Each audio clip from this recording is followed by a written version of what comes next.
আচ্ছা, তোমরা কি কখনো মৃত ব্যক্তিকে স্বপ্নে দেখেছো? আমিও দেখেছি, কিন্তু আমার স্বপ্নটা একটু অন্যরকম। আমার নাম নাদিয়া। আমার দাদা দাদি নেই, যার জন্য আব্বু আম্মু এবং আমার নানা নানি একই বাসায় থাকতেন। ছোট থেকে নানা নানির আদর ভালোবাসায় বড় হয়েছি। আমি তখন ক্লাস 9-এ পড়ি।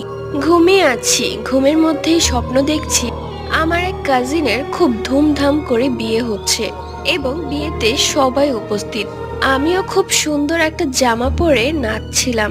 কিছুক্ষণ পর দেখলাম আমার নানা সেখানে এসে আমার হাত ধরে টেনে নিয়ে যাচ্ছে।